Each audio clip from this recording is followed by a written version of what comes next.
मला आयुष्य कसं जगायचं हे त्या 3 वर्षाच्या काळात कळलं.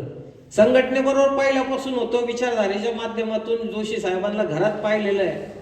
जोशी साहेबांचे घरात म्हणजे आमचं घर इतकं पावन आहे, पवित्र मंदिर आहे की जिथं अशा माणसाची पावलं तिथं लागली. तर मला अभिमान वाटतो की ज्या विचाराच्या माध्यमातून देव म्हणजे काय आहे, का बरं आपण देवासाठी एवढं सगळेच सकाळी उठल्यापासून एक आपली त्याचं कारण आहे की बाबा माझ्या आयुष्यात काहीतरी चांगला बदल घडव, माझ्या हातून काही वाईट काम होऊन देऊ नको, याच्यासाठी आपण देवाकडे जातो. तो देव आम्ही आमच्या घरात पाहिला, तो वडिलांच्या रूपाने पाहिला, शरद जोशींच्या रूपाने पाहिला, विचारधारेच्या माध्यमातून पाहिला. आणि त्याच्यामुळं हा विचार आमच्या डोक्यात बसला की बाबा नाही, आता हा विषय एवढा अशा ठिकाणी येऊन थांबलेला आहे की याच्याकडे कोणी पाहायला तयार नाही. कोणता राजकीय नेता या विषयाकडं आपली भूमिका मांडायला तयार नाही. आणि त्याच्यानंतर मात्र पूर्ण ताकदीने, कारण की कसं आहे की एका म्यानामध्ये 2 तलवारी राहू शकत नाही. जोपर्यंत वडील काम करत होते तोपर्यंत त्यांनी काम केलं. मला जेवढं शक्य होतं कोर्टाच्या माध्यमातून करण्याचा प्रयत्न केला, पण ते केल्यानंतर मात्र मी पूर्ण ताकदीने, पूर्ण क्षमतेने किती नुकसान होतं याचा विचार न करताय काम करतोय. मला प्रपंच आहे, मला घरदार आहे, मला बायको विचारणारी आहे, मला पोरं आहेत की त्यांना पण अपेक्षा आहे माझ्याकडनं. परंतु तुम्हाला ज्यावेळेस एक लक्षात येतं की तुमची गरज तुमच्या घरच्यांपेक्षा बाहेरच्या लोकांना जास्त आहे, त्यावेळेस माणसाने मात्र, नाही तर मग आंबेडकर झाले नसते, नाही तर गांधी झाले नसते, नाही तर पंडित नेहरू झाले नसते. हे का झाले लोक की यांच्या डोक्यात एक खटका पडला की नाही आपल्याला हे काम करायचंय, आपल्या घरच्यांसाठीच आपण सगळेच जण जगतो, परंतु आपल्याला समाजासाठी, जो समाज अतिशय अडचणीत आलेला आहे त्या समाजासाठी आपल्याला वेळ द्यायचा. मला वाटतं पैसा सगळेजण देऊ शकतात, पैसा हा कोणताही माणूस सहजासहजी देऊ शकतो. काम करणारा माणूस, रोजंदारी करणारा माणूस सुद्धा काही कुठं देवाचं काम निघलं तर म्हणतो माझी 100 रुपयाची देणगी राहू द्या, पैसा देऊ शकतो. वेळ देणं महत्वाचं आहे. आयुष्यात वेळ कुणीच कुणाला देत नाही, आणि जो माणूस वेळ देतो त्या माणसाचा आपण आदर केला पाहिजे. अशा भूमिकेतनं मला असं वाटतं की शेतकरी संघटनेची माझ्याबरोबर जी काम करणारी मंडळी आहे, मला आनंद वाटतो की पहिल्यांदा मी माझ्या वडिलांना 2 आणि 3 लोकांपुढे भाषण करताना पाहिलेलं आहे. परंतु आज एक छोट्या शाखेचं उद्घाटन करण्यासाठी जर 50-100 लोक जमा होत असतील तर मला वाटतं हा शेतकरी विचाराचा विजय आहे, ह्या कामाचा विजय आहे की जे काम शेतकरी संघटनेच्या माध्यमातून होत आहेत.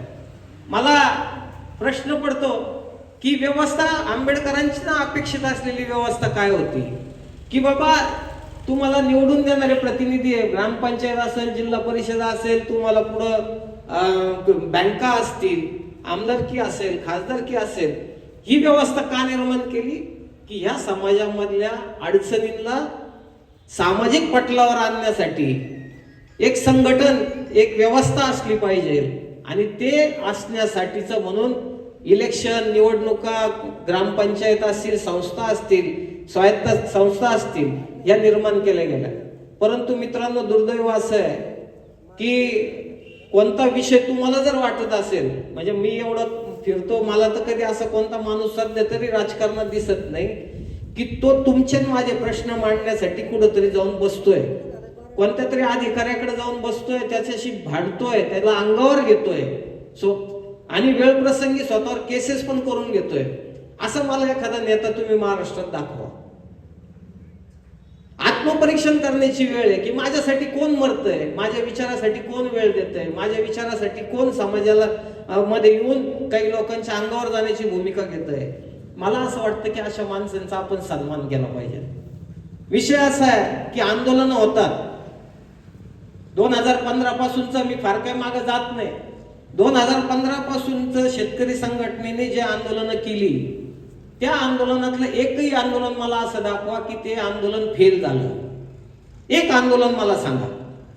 जी आंदोलन केली, दुधाचं आंदोलन असेल, हमी भावाच्या संदर्भातलं आंदोलन असेल, तर आमच्या या जर्सी गोऱ्यांच्या संदर्भात केलेलं आंदोलन असेल, कोणतं आंदोलन मला तुम्ही सांगा आणि कोणत्या क्षमतेने. माझी काही एवढी क्षमता नाही मित्रांनो, मी पण सामान्य माणूस आहे. विचारधारेच्या माध्यमातून मी माणसं जोडतोय, त्यांना जवळ करतोय, किंबहुना कधी अपमान पण सहन करतोय. मला या गोष्टीची खंत आहे. पण विषय असा आहे की हा विचार जर आपण पुढे नेला नाही आपण जर अशा याच्यात अडकलो तर मला असं वाटतं की हा विषय इथं संपून जाईल. तुमच्यात माझ्याकडं कुणाला पाहायला वेळ नाही, कोणत्या व्यवस्थेला तुमच्यात आणि माझ्याकडे पाहायला वेळ नाही. त्याच्यामुळं आम्ही ज्यावेळेस आंदोलनं केली त्यावेळेस आमच्या असं लक्षात आलं की अरे आपण आंदोलनं करतोय, 10 लोक येतात, 25 लोक येतात, परंतु आत्ताची आंदोलनं तुम्ही मला सांगा, शेतकरी संघटनेची महाराष्ट्रामध्ये, मला अभिमान वाटतो की श्रीरामपूर तालुक्यामधनं महाराष्ट्रामध्ये दिशादर्शक आंदोलनं झाली. कोणतंही आंदोलन आपण जर पुण्याचं मागचं आंदोलन 19 मार्चचं आंदोलन पाहिलं तर 2 तालुक्यामधनं कमीत कमी 350 गाड्या पुण्याला गेल्या. 350 गाड्या. मित्रांनो, हे काही खेळ नाहीये, हे पैसे देऊन आणलेली माणसं नाही आहेत, ही काही कोणीतरी ऑनलाईन कोणीतरी आंदोलन सेट केलेलं असं आंदोलन नाहीये. स्वयंस्फूर्तीने लोक आले. याचं कारण काय की जागरूकता यायला लागली. याचं कारण काय, विषयाचं गांभीर्य लक्षात यायला लागलं. याचं कारण काय, लोकांना आता लक्षात आलं की किती पक्ष पाहून फिरून आलो तर आता आपल्या या व्यासपीठावर मला वाटतं खूप ठिकाणी पक्षात काम केलेली माणसं आहेत तिथं, परंतु आज त्यांना का वाटतं की शेतकरी संघटनेचंच व्यासपीठ चांगलं आहे. त्याचं कारण त्यांच्या लक्षात आलेलं आहे की न्याय फक्त इथंच मिळू शकतो. संघर्ष करण्याची क्षमता याच लोकांमध्ये आहे आणि ह्याच लोकांमध्ये धाडस आहे की ही व्यवस्था हे लोक बदलू शकतात. त्याच्यामुळं हा विचारांचा विजय, हा विचार आपल्याला गावगाव पोहोचवायचा आहे. मी बऱ्याच वेळा असा विचार करतो की माझ्याकडे येणारा माणूस काय उद्देशाने आलेला आहे, मला लक्षात येतं की याचा उद्देश काय आहे माझ्याकडे यायचा, पण तरी सुद्धा मी त्या माणसाला तो न दाखवता पूर्ण क्षमतेने त्या माणसाचं काम करतो. कारण मला माहिती आहे माणसाचे विचार बदलता येतात, विचार 100% बदलता येतात. तुमचा एखादा अवगुण आहे, तर अवगुण बदलायचा असेल, तुम्हाला चांगल्या ठिकाणी जाऊन बसले पाहिजे तरच तुमचा तो अवगुण जाईल. तसा विचारधारेच्या माध्यमातून जर आपल्याला एखादा माणूस जोडला, भले तो कोणत्याही राजकीय आजच्या तर माझ्या म्हणजे ठाम मत आहे की विचारधारा ही राहिलेली नाही, कोणत्याच पुढाऱ्याला विचारधारा राहिलेली नाही. त्याच्यामुळे असे माणसं बदलणं लय सोपं काम आहे. असे पण आता समजा राष्ट्रवादीमध्ये रात्री असलेला माणूस सकाळी भाजपमध्ये जातो, सकाळचा भाजपमधला माणूस संध्याकाळी त्या युगपाठाकडे जातो. विचारधारा बदलायला काही लागत नाही, आपल्याला माणसं बदलायला काही अडचण आहे. मला असं वाटतं की त्याच्या माध्यमातून जी माणसं आपल्या व्यासपीठावर आहे, जो आला तो माझा आहे, जो नाही आला तो सुद्धा माझा आहे, तो एक ना एक दिवस माझा होणार आहे याची मला खात्री आहे. आणि त्याच्यामुळं अशी माणसं सुद्धा आपल्याला जवळ घेऊन पुढे जायचंय. निवडणुका करायच्या आहेत. निवडणुका कशासाठी करायच्या की माझ्या आयुष्यात मी जे काही अनुभवलंय की कोणतंही काम परिवर्तन जर तुम्हाला घडवायचं असेल तर त्या परिवर्तनाच्या प्रवासामध्ये तुम्ही त्या निर्णय प्रक्रियेमध्ये गेला पाहिजे. जोपर्यंत तुम्ही त्या निर्णय प्रक्रियेमध्ये जात नाही तोपर्यंत तुम्ही समाजाला काही देऊ शकत नाही. इथून मागची कामं मी काही तुम्हाला सांगणार नाही, लोकांना माहिती आहे. आता मी काय तेच रेटायचं काही कारण नाही. जी कामं झाली त्याच्यापेक्षा खूप काही मोठी कामं करायची. हे अतिशय पहिल्या पायरीवरची सुरुवात आहे. आपल्याला आयुष्यात शेतकऱ्यांच्या सुखात म्हणजे मला तर नेहमी असं वाटतं की 5 एकर जमीन असलेल्या माणसाने कुठं नोकरी करू नये, ही माझी भावना आहे. आणि मला खात्री आहे की एक दिवस मात्र असं येणार आहे की तुम्हाला हे म्हणावं लागेल की बाबा तू ती नोकरी सोडून ये, आपल्या घरामध्ये एवढं व्यवस्थित चाललेलं आहे, आपल्याला दुसऱ्याच्या दारात जाऊन काम करण्याची काही गरज नाही, अशी परिस्थिती निर्माण होणार आहे. ती जर करायची असेल तर तुम्हाला मला संघर्ष करावा लागेल. तुमची माझी मुलं आज दारोदार फिरतायत कशासाठी? 50,000, 25,000, 30,000च्या नोकरीसाठी. पण आपल्याला ही परिस्थिती बदलायची. तुम्ही जर 12 महिन्याचं गणित केलं तर हे पैसा एवढा तुटपुंज आहे, ह्या नोकऱ्या एवढ्या अशा दिखाव्याच्या आहेत. तुम्ही लोकांसाठी काम करायला माणसं पाठवताय आपली, तुम्ही स्वतःसाठी काम करायला घरात माणसं आपल्याला मिळायला तयार नाही. आज परिस्थिती काय, आज अवस्था काय झाली आपल्याला माणसं आपल्या शेतीला मिळायला तयार नाही. आणि म्हणून हा संघर्ष त्याच्यासाठी आहे, विचारधारा त्याच्यासाठी आहे. आणि त्याच्या माध्यमातून गावगाव जाऊन शेतकरी संघटनेच्या शाखा काढायच्या, निवडणुका करायच्या. निवडणुका करण्यासाठीचं कारण काय की जोपर्यंत तुम्ही या प्रक्रियेमध्ये जात नाही. आता मी अशोकच्या बाबतीत अनिल आवतडे बोलत असतील, युवराज बोलत असेल, मी बोलत असेल, अजून काही संघटनेची लोक बोलत असतील, पण तुम्हाला सिद्ध व्हावं लागेल. तुम्हाला स्वतःला सिद्ध व्हावं लागेल की बा मला तिथं गेल्यानंतर काय करायचंय. आम्हाला आता एवढी खात्री आलेली आहे की 100% जे कारखाने अतिशय अडचणीत सापडलेले आहेत ते केवळ आणि केवळ भ्रष्ट कारभारामुळे अडचणीत सापडलेले आहेत. व्यवस्था ही अशी आहे की ऊसाचं चुट्टी सुद्धा विकली जाते. ऊसाच्या चुट्टीपासून सुद्धा पैसा तयार होतोय. मग असं असताना ही व्यवस्था अडचणीत काय? ही व्यवस्था जर सुधारायची असेल तर याला प्रामाणिक नेतृत्व, प्रामाणिक लोकांची फळी तिथं असली पाहिजे. एका माणसाने व्यवस्था बदलणार नाही, मला माहिती आहे. परंतु जर तुमच्यामध्ये ती धाडस असेल, तुमच्यामध्ये ती करण्याची क्षमता असेल, तर मला असं वाटतं अशक्य काही नाही. ब्रिटिशांच्या विरुद्ध 150 वर्ष लढताना महात्मा गांधी बरोबर किती लोक होते? त्यावेळेची लोकसंख्या 34 कोटी होती. 1 कोटी तरी लोक होते का रस्त्यावर? 1 कोटी तरी लोक होते. मिठाचा सत्याग्रह केला गांधींनी, किती लोक होते? परंतु त्या माणसाने तो सत्याग्रह, जगामधलं सगळ्यात मोठं आंदोलन कोणतं मानलं जात असेल तर मिठाच्या सत्याग्रहाचं आंदोलन मानलं जातं. त्याचं कारण काय? की विचारधारा. जो विषय होता तो एवढा ज्वलंत होता, जो विषय होता तो एवढा सामाजिक दृष्ट्या परिपक्व होता की त्याची दखल पूर्ण जगाला घ्यावी लागली. मीठ खाणं न खाणं, आता बरेच जण मीठ खात नाही, हा काय फार मोठा विषय नाही, पण त्याच्या मागचा जो विचारधारा होती ती विचारधारा फार मोठी होती. आणि त्याच्यामुळं हे आंदोलन कमी लोकांचं जरी आंदोलन होतं तरी जगामध्ये सगळ्यात मोठं आंदोलन आज गिनलं जातंय. तर ह्या परिस्थितीमध्ये आज आपली नस ओळखली पाहिजे. आणि नस म्हणजे अशी आहे की शेतकऱ्यांचं अर्थकारण पूर्णपणे संपलेलं आहे. आणि ते अर्थकारण जर सुधारायचं असेल तर मला वेळ द्यावा लागेल.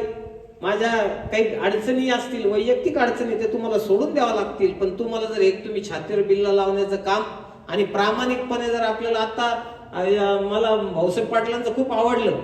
त्यांनी काय सांगितलं, जेव्हा आपण पंक्तीला बसतो त्यावेळेस काय सांगायचं? त्याला वाढ म्हणजे तुला येते. अडचण माझी पण आहे, पण मी जोपर्यंत सांगत नाही की अरे बाबा याची अडचण, ही अडचण सुटली पाहिजे, तोपर्यंत माझी अडचण पण काय सुटणार नाही. आणि ही वस्तुस्थिती आहे. त्याच्यामुळं माझ्या अडचणीच्या पेक्षा पुढच्याची अडचण काय हे जास्त जर ओळखलं आणि तेवढी जर मानसिकता ठेवली की आपल्याला या अडचणी सोडवायच्या आहेत, तर मला वाटतं हा विषय फार सुकर होईल. मित्रांनो, निवडणुकीच्या माध्यमातून मी फक्त त्या विषयावर जास्त बोलणार आहे की थोडा वेळ मला कमी पडतोय. परंतु मला एक तुम्हाला सांगायचं की मी परवा आमच्या इथं भाऊसाहेब पाटलांच्याच मार्गदर्शनाखाली आम्ही एक कार्यक्रम केला 1 तारखेला. तिथं पत्रकारांना मला असं वाटत होतं की माझ्या आयुष्यामध्ये ज्या लोकांचा एक खऱ्या अर्थाने तो आधारस्तंभ म्हणायला पाहिजे, की ज्यांनी मला समाजापुढं माझा चेहरा ठेवण्याचं काम केलं, असे पत्रकार लोक की ज्यांचा मी सन्मान करायला पाहिजे, मी काहीच देऊ शकत नाही त्यांना. ही वस्तुस्थिती आहे. पत्रकारिता कशावर चालते हे कोणी नवीन सांगायला नको. आज पेपर पब्लिश करणं किती अवघड काम आहे. तुम्हाला जोपर्यंत जाहिराती मिळत नाही तोपर्यंत नाही तर मग यांचा हे असतो तो म्हणतो की भाऊसाहेब या अशा काही बातम्या आणू नको, याच्यातनं आम्हाला काही मिळत नाही, नुसत्याच बातम्या आणून जातात याच्यातनं. परंतु आज परिस्थिती तशी मित्रांनो, म्हणून मी 1 तारखेला निर्णय घेतला की त्यांचा नाही काही तर फुल आणि फुलाची पाकळी देऊन आपण सन्मान केला पाहिजे. आणि सन्मान मला वाटतं सगळ्या पैशापेक्षा मोठा असतो. मग तो कशाने झाला, काय झालं याचं महत्व नाही, तो सन्मान होणं महत्वाचं असतं. आणि त्या दिवशी आम्ही निर्णय घेतला की आपल्याला एक सन्मान करायचा पत्रकारांचा की ज्यांनी शेतकरी संघटनेचे विचार लोकांपुढे पूर्ण ताकदीने पाठवण्याचं काम केलं. विषय असा होता की त्यावेळेस आम्ही निर्णय घेतला की आम्हाला जिल्हा परिषद पंचायत समितीच्या निवडणुका करायच्या. कारखाना तर पुढचा वेळ आहे, अजून 8-9 महिने 10 महिने त्या गोष्टीला. परंतु जिल्हा परिषद पंचायत समिती करायची आहे, तर जिल्हा परिषद पंचायत समिती का करायची? यावेळेस जेव्हा आम्ही थोडी चर्चा केली त्यावेळेस असं लक्षात आलं की शेतकरी संघटन तालुक्यामधलं नेवासा असेल, आपलं श्रीरामपूर असेल, पूर्ण ताकदीने आता ही संघटना तयार आहे की ही संघटना आता निवडणुकीसाठी सज्ज झालेली आहे. एवढं यांचं पाठबळ आता निर्माण झालेलं आहे. मग हे सगळं पाठबळ असताना ही मतं जी आहेत की जी मतं फक्त शेतकरी विचाराला मिळाली पाहिजे, ती मतं दुसरीकडे का जाऊ द्यायची, हा विचार आमच्या मनात आला. आणि त्याच्यामुळे आम्ही निर्णय घेतला की आम्हाला जिल्हा परिषद पंचायत समितीच्या निवडणुका करायच्या आहेत. का करायच्या आहेत? की ज्या लोकांकडे कोणतंही सामाजिक त्यांना राजकीय असं स्थान काम चांगलं असूनही मिळालं नाही, अशा लोकांना या प्रवासात आणायचंय आणि त्याच्या माध्यमातून निवडणुकीला सामोरं जायचंय. आज प्रत्येकाला आयुष्यात काही ना काही अपेक्षा आहे. अपेक्षा असणं स्वाभाविक आहे, असायलाही पाहिजे. परंतु ती असताना आपल्या हातून काय कामं झाली पाहिजे याचं सुद्धा भान थोडं ठेवलं पाहिजे.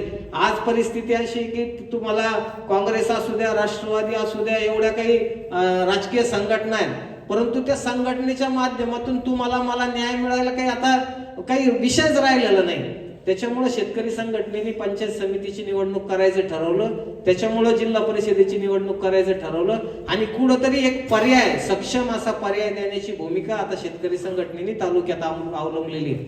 उद्या कारखाना येणार आहे. कारखान्याच्या बाबतीत मी फार संवेदनशील आहे. मला असं वाटतं की हा कारखाना जर आपल्याला एक संधी मिळाली आयुष्यात तर काहीतरी वेगळं करून दाखवायची, महाराष्ट्राला दिशादर्शक अशी काहीतरी व्यवस्था आपल्याला इथून निर्माण करायची आहे आणि त्याच्यासाठी अशोक कारखाना करायचा. अशोक कारखाना करायचा म्हणजे काही स्वार्थ नाहीये, हा काही विषय कोणताच नाही याच्यामध्ये अधिकार आहे. आज अशोक कारखान्यात 12,000 13,000 सभासद आहे. अजित काळे कोर्टाच्या माध्यमातून, शेतकरी संघटनेच्या माध्यमातून लाखो करोडो लोकांपर्यंत जाऊन पोहोचलेला आहे. मला काय त्या चेअरमन व्हायचं आणि ते जाऊन काय मला स्वारस्य करायची काही आवश्यकता नाही. 2 नंबरचा पैसा कमवायचा नाही, काळ्या दगडावरची पांढरी रेष आहे. त्याच्यामुळे हा विषय नाही. परंतु तुम्हाला जर व्यवस्था बदलायची असेल, तुम्हाला जर समाजामध्ये दाखवायचं असेल, मला जर दाखवायचं असेल की महाराष्ट्रामध्ये शेतकरी संघटना काय करू शकते, का बरं जे आरोप करतो आम्ही, का बरं सांगतो की भ्रष्ट लोक आहेत, का बरं सांगतो व्यवस्था कोलमडली यांच्या चुकीमुळं, तर आम्हाला तिथं जाऊन हे सिद्ध करायचंय की ही व्यवस्था चांगली चालू शकते. ही व्यवस्था जर प्रामाणिक लोकांच्या हातात दिली तर कदाचित हा विषय चांगल्या पद्धतीने समाजापुढे जाईल. ह्या भूमिकेतनं निवडणुका करायच्या. निवडणुका कुणाच्या स्वार्थासाठी नाही. अनिल आवताडेला अजून काय पडलेलं नाही. पंचायत समितीत गेला, जिल्हा परिषदेत गेला, काय म्हणतात एखादा डायरेक्टर झाला, काय होणार आहे आयुष्यात, काय फरक पडणार आहे मला तुम्ही सांगा. आजपर्यंत आपण किती डायरेक्टर पाहिले, डायरेक्टर लोक किती पाहिले आपण, आहे का काही आयुष्यात काही बदल झालेला दिसला का? बदल कोणाच्या आयुष्यात झाला? जी लोक त्यांना वापरून घेतली त्या लोकांच्या आयुष्यात 100% बदल झाला. मग आपल्याला बदल कोणाच्या आयुष्यात घडवायचा आहे की आपण अशा लोकांच्या आयुष्यात बदल घडवायचा आहे ज्यांच्यासाठी आपण रात्रंदिवस. मला एक सांगा, आता मी जर छातीवर बिल्ला लावून जे माझ्याकडे पद नसताना जर शेतकरी संघटनेच्या माध्यमातून एवढी कामं होत असतील तर तुम्ही विचार करा फक्त की एक संधी जर मिळाली तर काय होऊ शकतं. साधं गणित आहे. कारण की आपण माणूस काय बदलतो कुठं, माणूस बदलतो कुठं. आमच्यातली बदलली ना, आम्हाला काही सांगायला लाज वाटत नाही. आमच्यातली माणसं बदलली, परंतु ती कुठं बदलली? जेव्हा स्वार्थ घेतला, स्वार्थ आला आणि एकट्याला संधी मिळाली, तिथं माणसं बदलली. आम्हाला एकट्याला संधीच नकोय. आम्हाला संधी पाहिजे आमच्या बरोबर असलेल्या काम करणाऱ्या माणसांना. आम्हाला संधी पाहिजे आमच्या बरोबर जे लोक खपली या विचारात, ज्या लोकांनी आयुष्य घातलं, ज्या लोकांनी घराची राखरांगोळी केली, त्या लोकांना आम्हाला या प्रवासात आणायचं आहे. त्याच्यासाठीचा हा संघर्ष आहे. मित्रांनो, ऊसाच्या बाबतीत आपल्याकडं सगळ्यात महत्वाचा विषय आहे की पुढच्या वर्षी, मी तुम्हाला आजच सांगतो की पुढच्या वर्षी ऊसाची परिस्थिती अतिशय वाईट असणार आहे. पुढच्या वर्षी इतक्या लागणी झालेल्या आहेत त्यावेळेस की कारखाने मला त्रास दिल्याशिवाय राहणार नाही. म्हणून मी त्यावेळेस भांडलो मुरकुटे साहेबांना. मी त्या जनरल बॉडीमध्ये त्यांच्या विरोधात बोललो. विरोधात त्यांच्या जरी असलं तरी ते शेतकरी हिताचं होतं. माझा विरोध कुणाशीच नाही. माझा विरोध मुरकुटे साहेबाच्या विषयाशी नाहीये. माझा विरोध त्यांच्या विचाराशी. उद्या सकाळी विखे पाटील असतील, थोरात साहेब असतील, काळे असतील, कोले असतील, हा विषय असाच एवढाच ताकदीने जाणार आहे. आमची भूमिका काय होती की बाबा तुम्ही कारखान्याची व्यवस्था चांगली चालवा, इतर कारखान्यांच्या पैशाप्रमाणे आम्हाला पैसे द्या, आमचे शेतकरी अडचणीत आहे. तुम्ही बँकांचे जे पैसे घेतले, कर्ज घेतले ते कापू नका, ही साधी भूमिका होती. त्या सांगण्याचा तो प्रयत्न होता. परंतु आता असं झालेलं आहे सध्या तर या 2014 पासून असं झालेलं आहे, आपण विचार मांडायला गेलं की समोरच्याला वाटतं माझ्या विरोधातच आहे. इतकी अवस्था वाईट झालेली. विचार मांडायला सुद्धा आता आंबेडकरांनी काय, मला तर कधी कधी असं वाटतं की बिचारांनी एवढा संघर्ष केला. मी सकाळी आंबेडकर वाचत होतो. सकाळी ज्या वेळेस उठल्यानंतर एक मला क्लिप आली, ते आंबेडकर वाचत होते. या माणसाने काय करावं, म्हणजे ज्या माणसाने आपल्याला संविधानिक अधिकार दिले त्या माणसाने स्वतःचं आयुष्य अशा पद्धतीने जगलाय हा माणूस की काही काळ भारतात, काही काळ अमेरिकेत, काही काळ लंडन मध्ये. कुणासाठी सगळं केलं? हे सगळं काय कशासाठी केलं? स्वतःचं नाव होण्यासाठी नाही, स्वतःचा तर धर्म सोडून दिला या माणसाने. त्याच्या पलीकडे जाऊन विचार करणारा माणूस होता. म्हणजे या माणसाने जो आपल्याला अधिकार दिला, आपण काय करतोय, आपण कोणत्या दिशेने चाललोय? पैसा कमवा, हे काही भ्रष्टाचार मी पण थांबवू शकत नाही. एवढ्या जगामध्ये चाललेले लफडे, परंतु त्याला मर्यादा असायला पाहिजे. आज तर सगळ्या मर्यादा तुटलेल्या आहेत. एक एक घराने जर समजा 2-2, 4-4 हजार कोटी रुपयाची मालक झाली, याचा तर मग विषय बोलायला पाहिजे. कारण की आज पैसा काही कष्टाने कमवलेला नाहीये. हा पैसा तुमच्या माझ्या रक्तातनं गेलेला पैसा आहे, तुमच्या माझ्या कष्टातला पैसा आहे. त्याच्यामुळे याच्यावर बोलायला पाहिजे.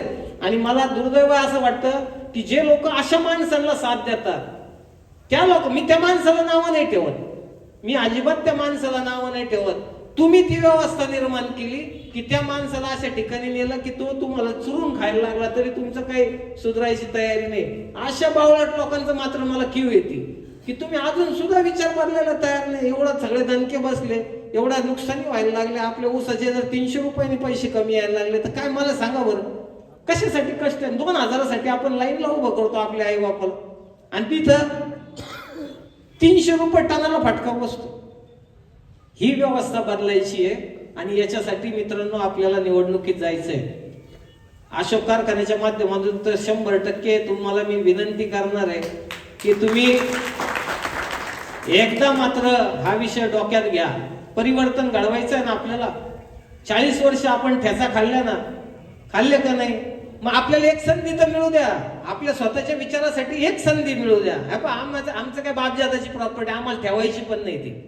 आम्हाला एक संधी मिळू द्या. आमच्या हातून जर परिवर्तन नाही झालं तर मी तुम्हाला शब्द देणार आहे, मी त्यावेळेस बोलणार आहे की माझ्याकडे मी जे डायरेक्टर उभे करणार आहे त्यांचे राजीनामे घेऊन ठेवणार आहे. ज्या दिवशी मला असं वाटेल की ह्या कारखाना अशा पद्धतीत चालू शकत नाही, मी शेतकऱ्याला न्याय देऊ शकत नाही, त्या दिवशी मी त्या कारखान्यातून निघून जाईल. मला काय अशी संपत्ती फालतू उद्योगासाठी नको, मला असं काही व्यवस्था फालतू विषयासाठी करायची नाही. विषय ज्या विचारधारेच्या माध्यमातून माझ्या वडिलांनी आयुष्य घातलं, ज्या विचारधारेच्या माध्यमातून आम्ही खपतोय, आम्हाला वाटतं की तो न्याय मिळाला पाहिजे आणि त्याच्यासाठीचा मित्रांनो हा संघर्ष आहे. पंचायत समितीमध्ये निवडणुका लागतायत. पंचायत समिती जिल्हा परिषदेच्या माध्यमातून मला असं वाटतं, अनिलराव जे म्हटले त्याच्या पलीकडे मी जाऊन म्हणतो की मला श्रीरामपूर तालुक्यातले 4च्या 4 गटामध्ये शेतकरी संघटनेचे लोक उभे करायचे. त्याचं कारण आहे की निवडणुका हा इतका प्रभावी माध्यम आहे की ज्याच्या माध्यमातून तुम्ही गावोगावामध्ये जाऊ शकता, तुमचे विचार मांडू शकता, तिथं चर्चा होती. रिझल्टचा विचार करू नका. रिझल्ट आता कोणीतरी पडणार आहे, कोणीतरी निवडून येणार आहे. आताची व्यवस्था तर म्हणजे उद्धव ठाकरे सारखा माणूस रडकुंडी आला आहे का नाही? आपण तर अजून याच्यात आहे. शरद पवारांनी अख्खे आयुष्य घातलं, आता अशा परिस्थितीत येऊन पडले, कुणावर तरी जाऊन बसावं लागतं. आहे दुर्दैव आहे का नाही? मग आपण तो काय विचार करायचा? आपण एवढाच विचार करायचा की या निवडणुकीच्या माध्यमातून आपल्याला लोकांपर्यंत जाता येईल, आपले विचार मांडता येईल. त्याच्यामुळं